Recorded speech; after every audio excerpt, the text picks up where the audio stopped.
মাদারীপুরের আলোচিত মাদ্রাসা ছাত্রী দীপিকাকে হত্যা ও ধর্ষণ মামলায় একমাত্র আসামি ইজিবাইক চালক মোহাম্মদ সাজ্জাদ হোসেন খানকে ফাঁসির আদেশ দিয়েছেন আদালত। একই সঙ্গে মামলার আসামিকে ১০ লাখ টাকা জরিমানার আদেশ দেওয়া হয়েছে।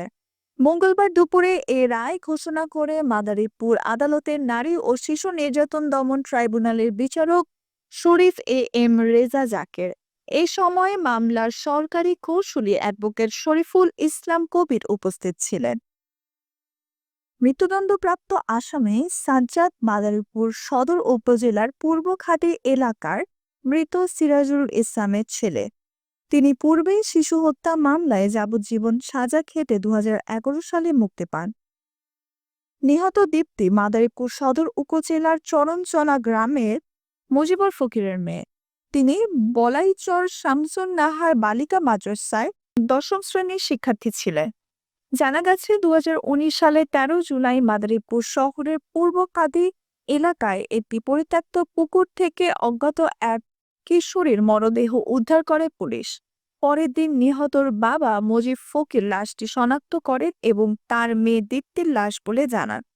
পরে মুজিব ফকির বাদী হয়ে মাদারীপুর সদর থানায় একটি হত্যা মামলা দায়ের করে। মামলার পিসি শরীফ সাইফুল কবির বলেন, মামলায় একমাত্র আসামি সাজ্জাদ হোসেনকে মৃত্যুদণ্ড ও ১০ লাখ টাকা অর্থদণ্ড আদেশ দিয়েছে। দীর্ঘ ৬ বছর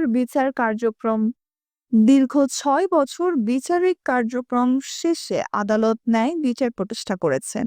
এটি ছিল অত্যন্ত নৃশংস একটি হত্যা ও ধর্ষণ মামলা।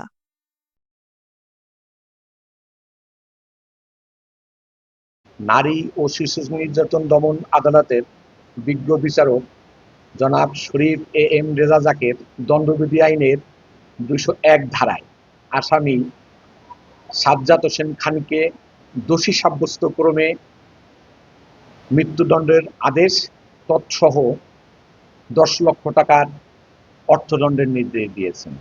তার ইচ্ছার বিরুদ্ধে জোরপূর্বক ধর্ষণ করে এবং ধর্ষণ করাকালীন সময়ে ডিসি সানজিদা আক্তার দীপ্তি মৃত্যুবরণ করে।